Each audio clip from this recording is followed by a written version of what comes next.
I'm Chris Nessie, host of Behind the Mic, Voices of the EPN, a part of the Education Podcast Network, just like the show you're listening to now. Shows on the network are individually owned, and opinions expressed may not reflect others.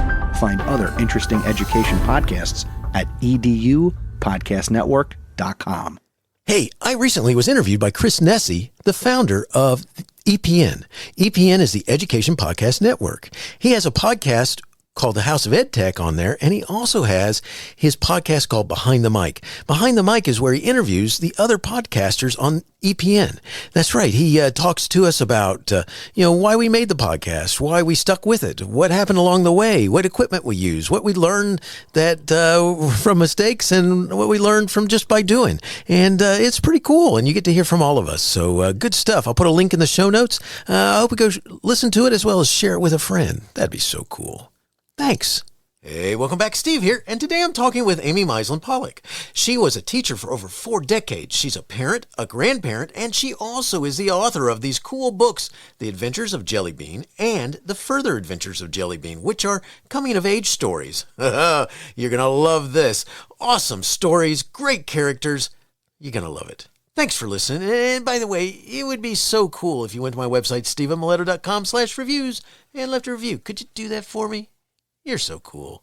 Enjoy the show. And it's all based on real life situations. And I think that's why a lot of people like them, because it's how a 4th grader perceives these things. It's the Education Podcast, your favorite show, with lots of groovy guests and they share what they know. So crank it up to 10 and let your neighbors know that here's another show with Dr. Steve Miletto.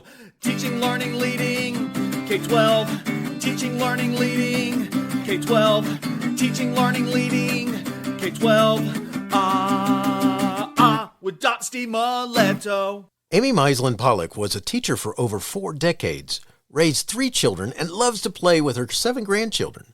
From her own childhood to the classroom, and as a parent and grandparent, she is perfectly positioned to pen her coming-of-age book series. The Adventures of Jelly Bean, followed by The Further Adventures of Jelly Bean, first came into being when the author's 4th grade teacher used to ask her to get up in front of the class and tell the stories about the characters she would make up as she went along.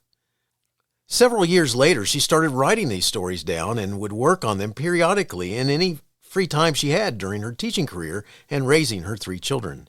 Now retired from a 40-year career in teaching, spanning a wide range of subjects and grade levels, she has embarked on a lively writing career. The silver lining of the COVID pandemic for Pollack was that she was more or less forced, after approximately 60 years, to finish her Jelly Bean books.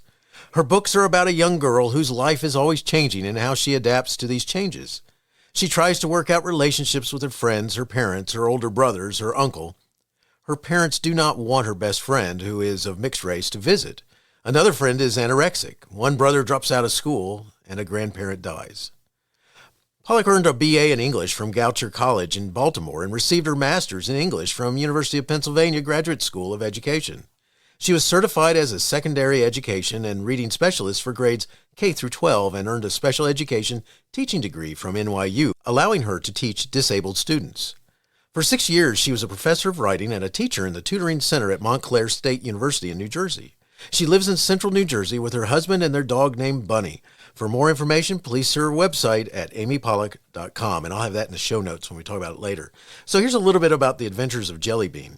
What if the start to your day was falling into the toilet, which caused you to miss your carpool, that in turn caused you to get to school late, that ultimately caused you to miss getting one of the decent parts in the upcoming Thanksgiving play?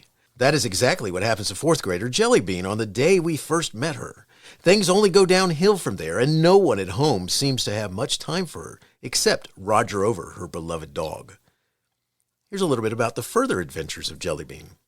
Jelly Bean, in the continuation of her adventures as she seeks solutions to the challenges that confronted her in Book 1, Michael, her oldest brother, has dropped out of school and joined the Marines, which usurps much of her parents' attention. Kylie, the new girl in school, faces a medical emergency, and Jelly Bean is still forbidden from going to her best friend's house.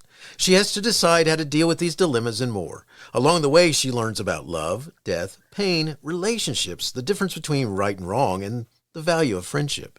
See the world through the eyes of this forthright 4th grader as she discovers 2 truths about life: that it is always complicated and always changing. Amy, thanks so much for joining me today, and say hi to everyone. Hi, everyone. Thank you, Steve, for having me. Well, it's great to have you here. And all right, this is my podcast is Teaching, Learning, Leading K-12. So you had a 40-year career in teaching. What'd you like most about working with the children you taught? I really, really enjoyed 99.9999% of the kids. I really did. I always tried to I had such a motley crew, especially when I taught special ed high school. That was kind of crazy. I wrote a whole article on that. And I did always try to relate to them however and wherever possible. And I think even the most difficult ones appreciated that. I like that. And anyone in teaching will tell you this, all the paperwork, and I don't mean the correcting, because when I taught college writing, that was very labor intensive, let's say. But so often now, just the record keeping and for the lower grades, not the college kids, but having to be in touch with the parents and having to field their concerns was quite time consuming. And I would say that was the least not fun, but least wonderful aspect of teaching. And I did love when the kids, quote unquote, got something, understood something that I was trying to get across. That's always a great feeling. Oh, that is. That's the coolest thing ever, is when they suddenly get something and light bulbs go off. And and one of the things I've always liked about working with kids is that you just never know what's going to go on. I know. It's so true. It's so true. It's just funny. Because now I know. Now I give presentations about my books to a lot of the to 4th and 5th grade classrooms, and I do a lot of that. And I just, the child's the father of the man. I always learn so much from the students. I always generally read something, have them write their predictions or suggestions for me, which are often wonderful. And then, of course, there's always the one who raised their hand. I'm tired. I'm like, yeah, I am too. I get, they're always, like you say, always expect the unexpected, which is what makes life fun. Same with my grandchildren. They're always something interesting going on. Nice. There's, I'll never forget, I was a history teacher in high school, and there's this one day, there's lots of things that go on, but I'll just never forget this one day where there's a young lady, and when she asked a question, it's like that old E.F. Hutton commercial, all ears opened and listened, because she always had something good to say. And as a teacher, I was always like, yes, we're going to have all this help getting right on the subject and all this stuff. And instead, what she said to me was this. She said, Mr. Miletto, did no one ever tell you that dots don't go with stripes? I was wearing a polka dotted tie with a striped shirt. And I just looked at her and said, do you know me to have style? I have my own style. I just said, yeah, I think you got a point. I'm telling you, you're so right. They're always, I know, I had one special ed class, and this was a high school that was not air conditioned. Pretty sure, I don't know whether or not I know when I got to teaching in college, and any questions after she said I had the job. I said, oh, just tell me, is it air conditioned? And she looked at me like, what? Yes. Anyway, these kids would come in last period from gym in the hottest time of the year. Sometimes I thought I was going to die. And this one kid would always yell out, you're a bad teacher. And, they were special ed kids. They had, different things going on. And then at the end of the year, I couldn't believe it. I couldn't have even planted someone like, he said, you're old fashioned, but you're a really good teacher. Nice. And I was like, wow, that is high praise. Nice. Very nice. From someone telling me how bad I was all year long. That's wild. That's awesome. I know. You just never know. That's what's so cool. It's so true. Yeah. So I got a question. If you had the chance to go back to the day before your first day as a teacher, what advice would you give you before stepping into that classroom? That's so interesting. I would have to say, and we're going back to 1974, where I was teaching high school. I swear, I think I was 21 and some of the kids were 18. I swear, I think several in the class were pregnant. And I would just say, because what did I know at that time, at that age and just beginning? Nothing. I would say and I say this to my students now, be bold. Because it took me so long. At the beginning, you're kind of timid. You don't want to do something wrong. I'm speaking for myself and most people I know, beginning teachers. And aside from learn whatever you're going to have to teach, because at some points I did have to teach math and science, which were not my strong suits. And I was a baby step ahead of those kids, but I had to do it because that's what I was assigned to. And it was all a learning experience. But it took me a long time to learn. Now I'm 70. So I want to say I was in my early 50s when I got my job at teaching English to the freshmen at Montclair State, which is a college near here. And it's a small school, but it, has a pretty good reputation. And my supervisor started out by saying to me, no, you're not what we want. No, you don't have the right background, and on and on and on and on. And finally, I said, and I would never have known this originally, but you have to do these things. I said, I can be whatever you want me to be. And I meant it. And I turned out to be like her favorite teacher, but it took me a long time to learn that. So that's a really interesting question. Nice. It's something that I think about all the time, because this is, even though I'm not a teacher any longer, I do classes and work with leaders and with teachers and stuff like this, and with a team that we do stuff. And this is my 37th year in public education, and in the state of Georgia. And what's funny is that I think back to those days, even though sometimes it feels like it wasn't that long ago. I know. I just think about the different things that, like if you change that question a little bit, what if you could take something back with you, and what would you take back with you? And or, what would you tell you is just such, I just think about that a lot. Because one of the things I would do is just tell myself that, have patience and keep that sense of humor and go with the flow. If you can go with the flow, you're going to be good. So. So exactly right. Yes. And I do have that kind of thing in my Adventures of Jelly Bean and Further Adventures of Jelly Bean, where, and everyone goes through this, most people, oh, why did I say that? Or, oh my God, that was so stupid. Or, oh, if I had it to do over. Once my daughter, when she was little, said to me, now she's my youngest, she's 38, said, oh, I wish I could just press delete. Like, don't we all? Yes. It's the truest feeling. I think that's probably one of the best advice things that you could tell yourself is that, sometimes you're going to make a mistake. It's not the end of the world. Of course. And just correct it, move on. No, true. Or I would say to my non-college bound kids, which is how I got the idea, or some of the ideas for her oldest brother. And okay, college, not for everyone, and that's okay. And the kids would sometimes say, when, because I had to get them prepared for that, the college entrance test, and that was so stressful for a lot of the kids. Well, however they were on the scale, let's say. And I would say, you know what?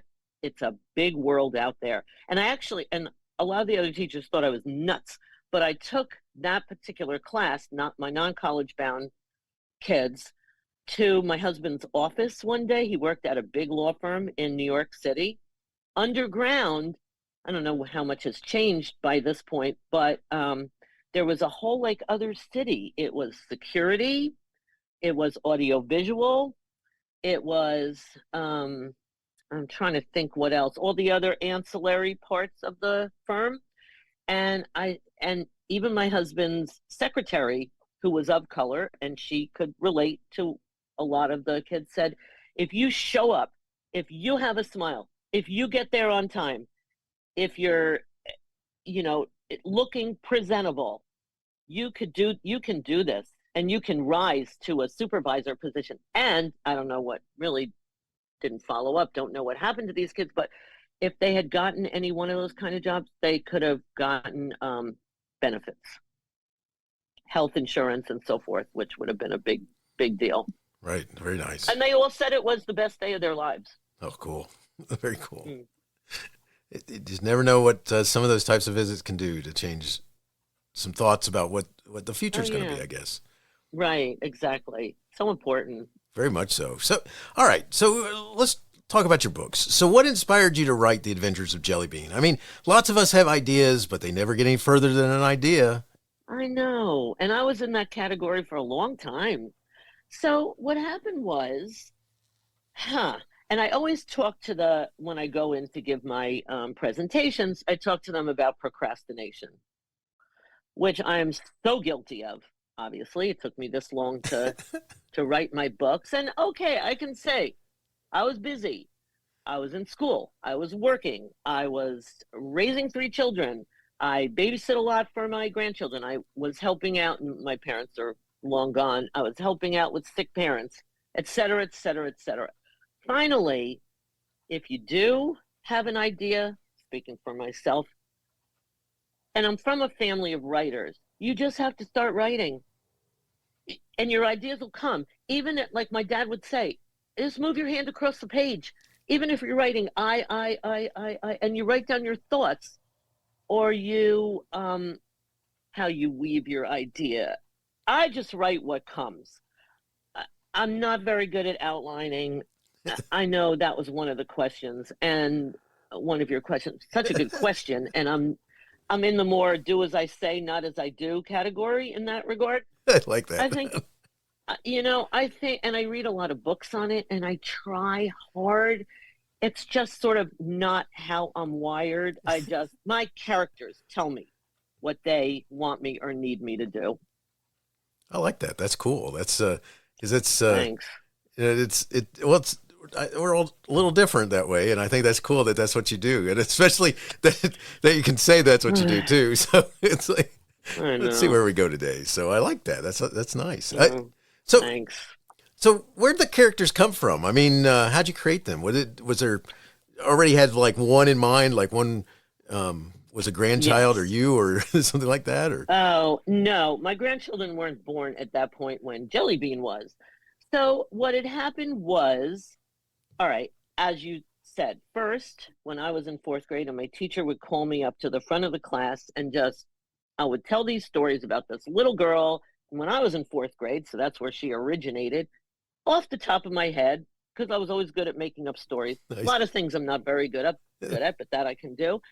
And then she morphed into me, and she had 3 older brothers. Had the oldest in my family, so it wasn't pertinent to me. But obviously, she was my daughter, so I would see how she would get teased a lot of times, like Jelly Bean in my book, in my stories, how they wouldn't take seriously what she said, or laugh at her, or just, gang up on her. Now they're all close, thankfully, but she did fall into that role, and that informed a lot of my book. And then it was also based, that was mainly, and now that I have grandchildren, and my, she's 13 now. I guess she was 10 and 11 at the time when I was writing it.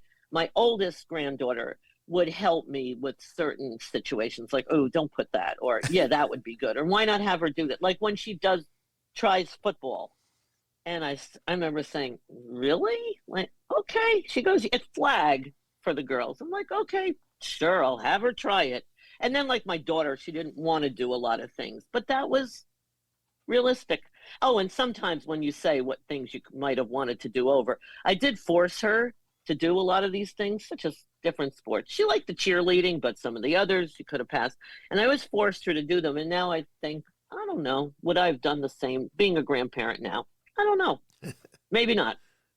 Nice. It is cool because your characters seem very real, and that's why I was curious, especially because there's a lot of things going on in their lives, and it's like everything from a friend who has, whether whatever the situation that people have. I mean, parents who are no longer together. Parent has new special friend that might get married one day or Happens something. a lot. Yeah.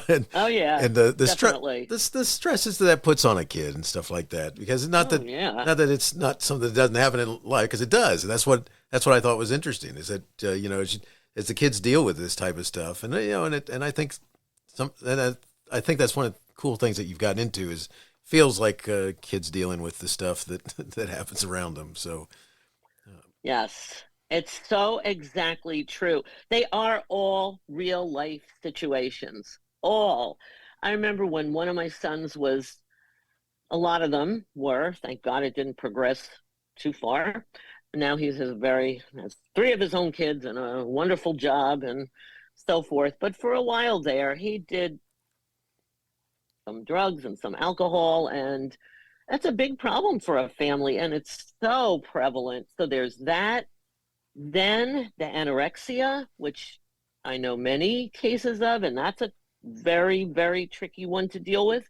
And then it sort of became a lot of the crux of my book, Further Adventures of Jelly Bean, when her parents, it's such a sticky wicket. They let this girl come over who Jelly Bean loves. She's her favorite friend.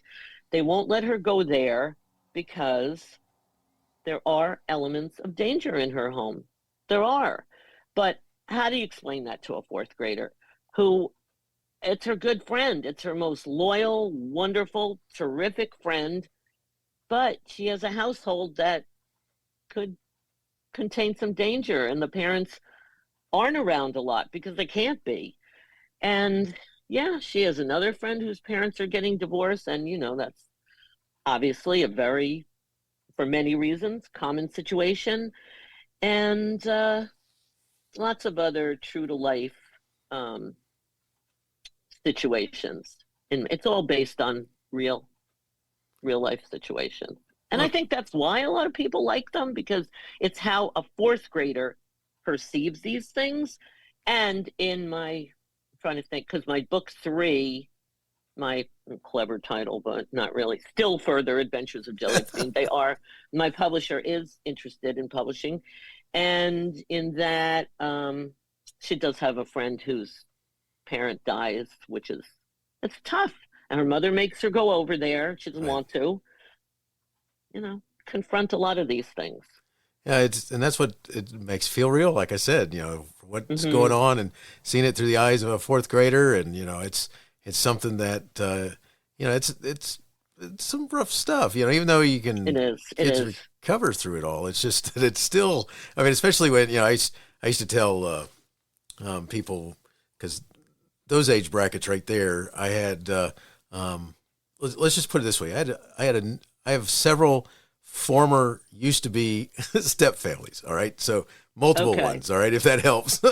And yeah, got it. Got it. And so what's funny though, is that there are different times in my life where I had multiple grandparents, these people who were, I had extended grandparents, and it was awesome because they loved having new young children in the house and stuff like this. Of course.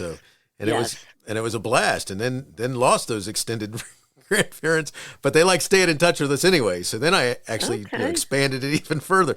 So yeah, there were some benefits to that. Yeah, and for real life situations, you do not have to look far. I mean, because a lot of people will say, "Where do you get your ideas?" Oh my God, you're in line at the supermarket. You're sitting in a restaurant, and if you have any type of imagination, or if you're interested in writing, or you're just interested in life. Once I was sitting with my sister in a restaurant, and I heard this woman behind us saying, so, it wasn't working out, and they got divorced because she was just so trigger happy. I was like, that's about the last thing you'd be expecting anyone to say as an adjective there, but you could just make a whole story around that if you're inclined. Sure could. My gosh. Yeah, that's nice. I like that. That's a good way of getting characters and thoughts for your stories. It's just Oh my God. listening to people. They're all around. Yes, Yeah. exactly. Or look at the newspaper. Right, right. You Nice. know, there's plenty there. You got that right. All right. So, could you talk about why coming of age stories are needed for children? I mean, why do you think it's good that you have some stories like this where they get to see characters that might be like them having to deal with stuff? And how they grow. So in my Adventures of Jelly Bean and further Adventures of Jelly Bean, I have a lot of situations where kids might be confronted with, but they might not really. Sometimes it's hard to have a segue to speaking about these kinds of things with your kids. Like if you do have anorexia in not you in one's background, or that your child is confronted with or dealing with that, or a brother who goes and joins the Marines instead of finishing high school, and the parents are very consumed with that.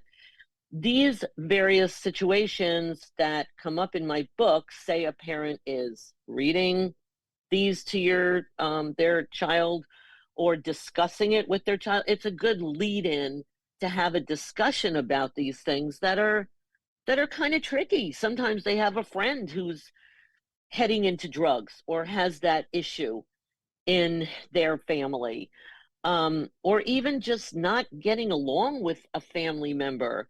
And can be a little tricky. I know with my younger son, and this comes up on my website, which my publicity person guiding me into writing, and which I helped a lot of the parents of the students I taught with this kind of thing. I have a lot of advice, and this comes up back to my book, comes up in how to approach these things. It's a good lead in, like, wow, what would you do if that were the case? Saying, let's say, to a child reading it or being read to. And it's a good way to crisscross ideas, like, well, what about this? And could you try this? And can lead into some, even if not a total solution, but to something, a step on the road to dealing with something, like you're saying. I like that. It's really good, because that's one of those things that, especially when, they may be getting thoughts. I mean, just the idea of a parent reading this to their child where they could actually bring up something.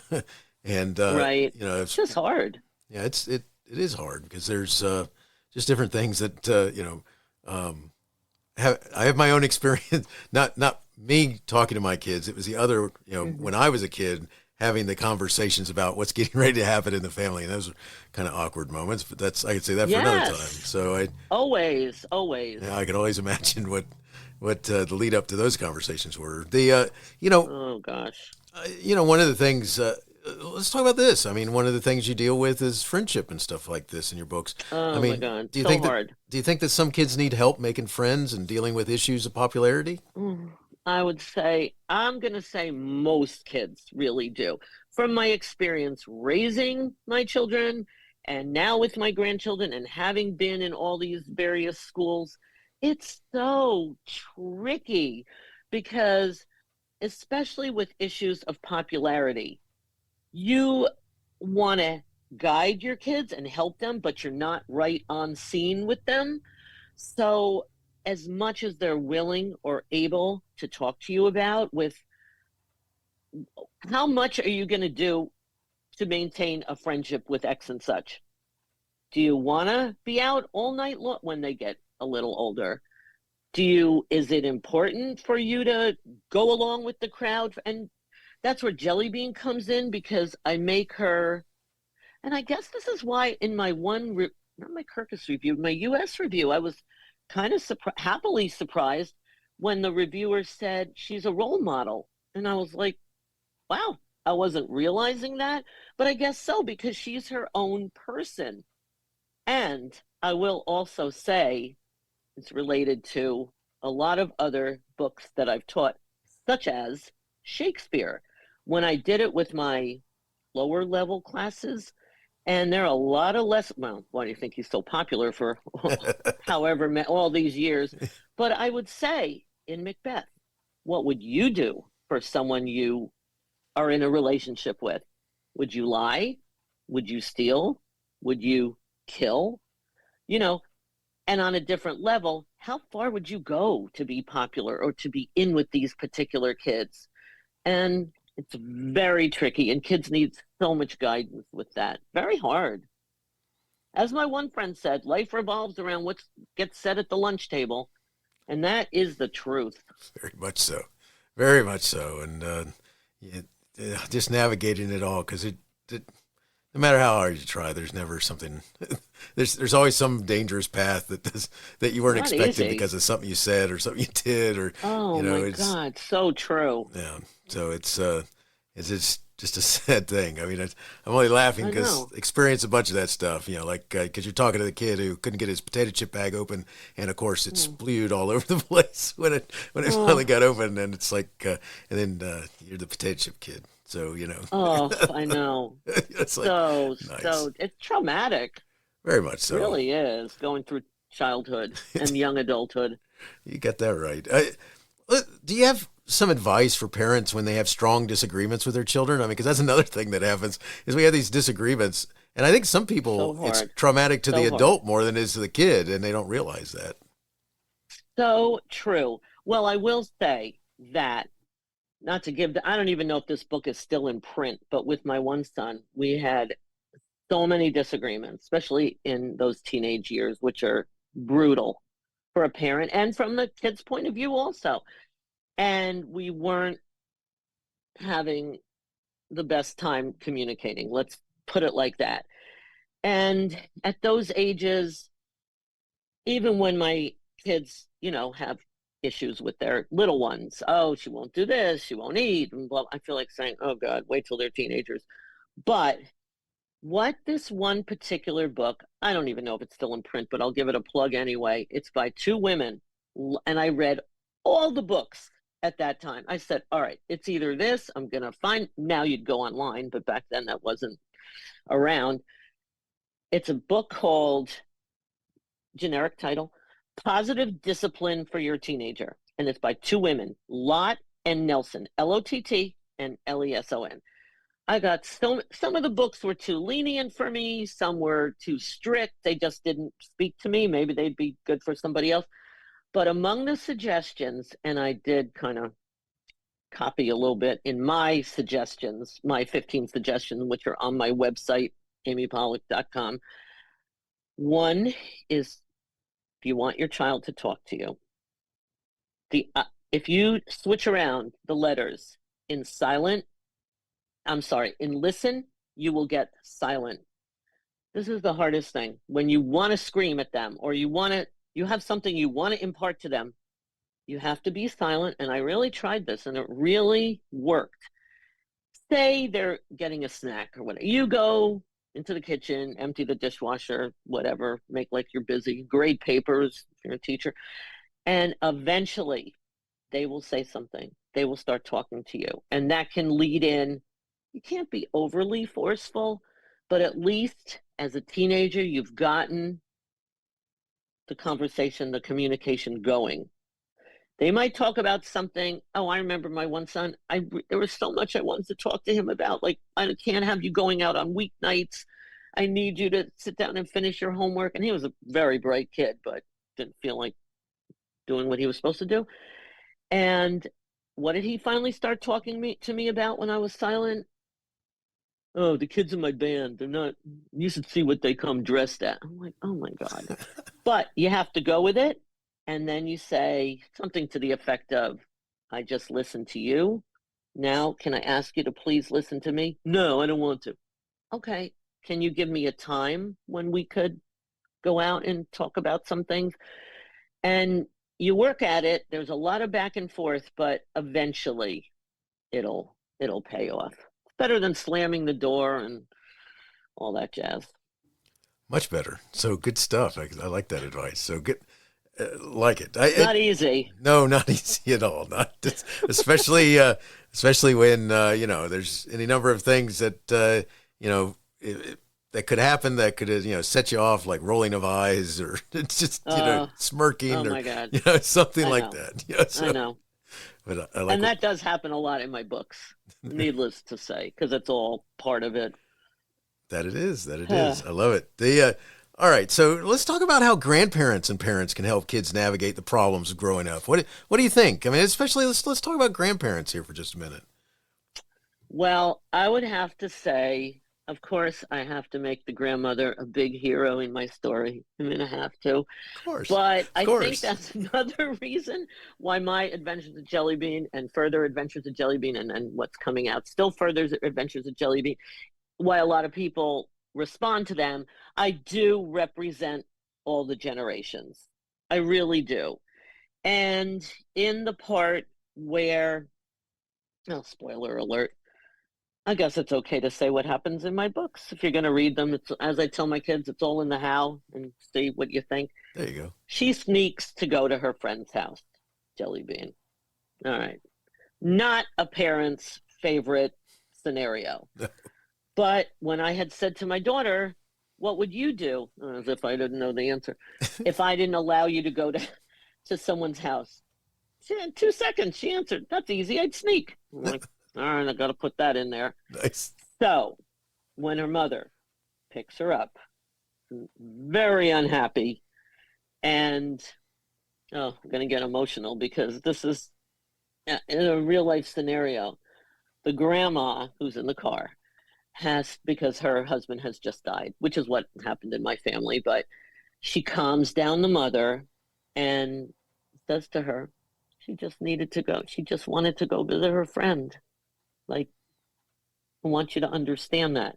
But it has to often come, and my grandmother, well, I love both my grandmothers very much, but my one was such a calm person. And a lot of my characters are based on people from my real life experience. Like the dad is such a great guy, like my dad. I miss him all the time. And my mom, but she was a little bit more volatile, often with reason. But the grandma is the one from her perspective who calms everyone down and says, listen, we're going to deal with this. I guess that's what part of the reason why my books are popular, because it does have all the generations in there. Oh, that's awesome, because that's something that, and I think that is a great thing to show, because I think some families need reinforcement. This is the way to do it. I know. And you're so right. Because it's so important. I had my grandfathers were nuts. They were fun, all right, and I hung out with them, and this is not at the same time. Obviously, they lived in different parts of the world, but when I was with them, I hung out with them and did different things with them, and they could get into trouble in a heartbeat, and I'd be right there with them. And usually they're getting in trouble because they were showing me how to do something that their wives did not appreciate them showing me how to do. And I'm sure. Everything from climbing up a little antenna on the side of the house so I could get on top of the roof to, to just, to figuring out, messing with spices and adding these spices into this concoction and thinking I was cooking. Although it wasn't bad, but it was my grandfather's cooking that was doing it. But it was just just good stuff that we just hung out and did things together, and it's careful, that could end up in some of my further stories. That's all right. That's good stuff. Agree.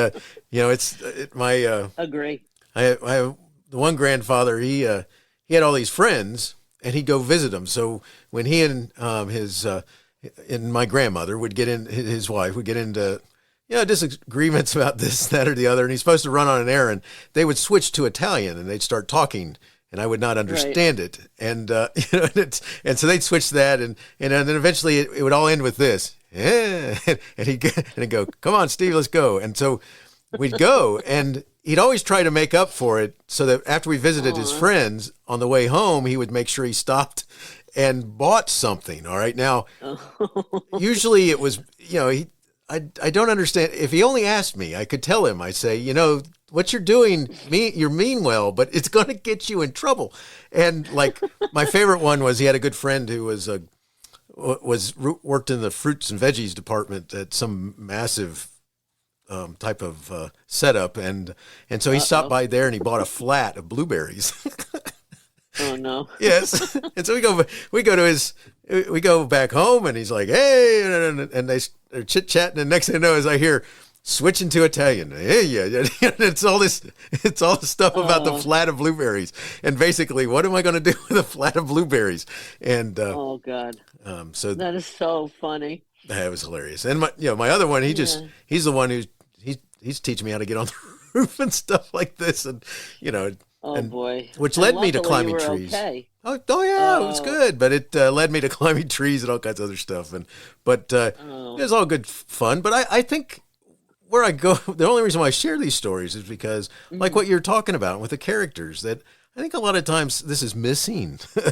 Sometimes in these type of No. relationships. So You're so right. And otherwise, why live? right, Because people have asked me, is there humor in my stories? Well, there better be, especially in today's world. Yes. Oh my God, it Yes. would be a very stark and sordid place if it weren't for, like you say, those humorous incidents, which, you really remember from your childhood. It just, what's made it fun and worthwhile.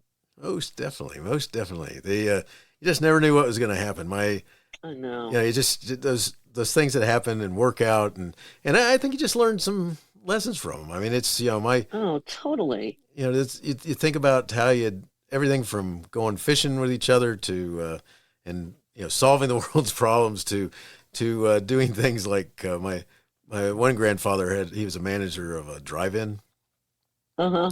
And he'd been a tanker in World War II. And when he came out, he Oh, wow. kind of had different things that he did. He ran theaters and stuff like this. And Oh, wow. he ran a couple drive-ins at one point when he was in Florida. And the drive-in, what was awesome about it was he liked to have big, giant displays that would be for certain types of movies and stuff like this. So, Right. Uh-oh. yeah, so I go into this storage room to get something for him. And there's this giant, like 9-foot Frankenstein monster that's my scared the crap out of me. God. He still appears in my dreams. Yeah, I could believe that. Oh, that's so interesting. Because just last night, I was coloring with my grandson, and he was, they love like those Frankenstein type things, but Yes. now it's like Darth Vader, and I forget the most recent name. And he's like, "Here, can you put this picture in your next book?" And I'm like, "It's gonna scare everyone to death." I said, "Oh, I'll make it in her dream." He said, "Yes." I said, "But she's gonna wake up and be really scared." Because like you're saying, that's what kind of resonates. It does. It does. Yeah, that's so interesting. Funny stuff. Those those big movie posters. Oh, yeah. You just never know. And he used to keep all kinds of stuff like that. There were, just any number of things. But the one of the neatest things I remember about that was helping him out in the ticket booth. And I was the kid who'd be handing out the doggy treats for people who came to the drive-through with dogs in the car with them. Oh my God, my husband would love that. He is a huge dog lover. Nice. Oh my God. Nice. So she is an important. Yeah, and that was interesting. With another speaking of dogs, what another reviewer, I think that Kirkus person said, and Roger Rover is the hero of the story. I'm like, okay, because she does. Like a dog will give you love and sympathy, Right. regardless. Right. Very You nice. might have shoot her out the second before, but they do love you unconditionally. But that's so interesting. They really do. Giving them the treats. Yeah. Oh, that was fun. I like that. The good stuff. So what are some of the discussions you hope parents will pursue as a result of Jelly Bean, reading Jelly Bean? I would have to say, after reading My Adventures of Jelly Bean and Further Adventures of Jelly Bean, and next is My Still Further Adventures of Jelly Bean, I think a lot of the discussions would center around friendship and the importance of, especially these days, getting along in this world and not hating somebody on account of their differences to you. And I just feel like it could open a lot of this type of discussion just to make it a better world. She doesn't get along, Jelly Bean, with her one brother, which happens. This is the one closest in age to her. And the grandmother says, which I say to my kids sometimes, you're going to need each other one day. And she's, the eye roll and all that. But I just think a lot of discussions along those lines about, back to the popularity issue, what you want to do for a real friendship, which is kind of tough to find, and what is really not so important. If everyone's doing such and such, trying a new drug, trying something. Like once my daughter said, we tried all the alcohol in some friend's closet. I think she was in 6th grade. I said, that's wonderful. And how'd you feel after? Well, we all threw up. I'm like, nice. Okay, that's wonderful. So, that can lead to that type of discussion, because it's a lot of those type of situations are in there. The getting along business and the, what do I want to say, experimentation, and I would always say to my students, okay, when I taught college and I'm trying to think what book we were doing, it's important to think for yourself. Some of the children had parents or grandparents, I'd say, and I don't want to go against your church, that were against, let's say, certain type of relationships. I'll put it like that. But I'll say, if you have a friend who's X and such, think for yourself with how you want to deal with that person. Important. So important. Good lessons. I mean, this is what's cool about your Jelly Bean books. We got being able to deal with life, thoughts about life and such. So good stuff. Yeah, all the aspects. Yep. Thank you. So I don't know why. Well, I'm sorry. Go right ahead. Go right ahead. All I was going to add is that, and I don't know why I made it this way, but as I said, certain things just occurred to me as I went along. Her parents are 2 different religions. And Jelly Bean says to her grandmother, well, here comes the grandmother again, well, what did you think when Dad was the wrong religion? And her grandmother says, he wasn't the wrong religion. He's a different religion. And he's a wonderful person. And we always loved him. And that's sort of how I would be somewhat of a guide, let's say, if you're looking at it that way, with any luck. Gotcha. Love it. Love it. Good stuff. Amy, if someone wanted to follow up and connect with you and or learn more, where would you send them? So they can definitely go on my website to see a lot of information about me and my books. It's amypollack.com. And my email is ampollack, Pollack 111 @gmail. So that would be okay.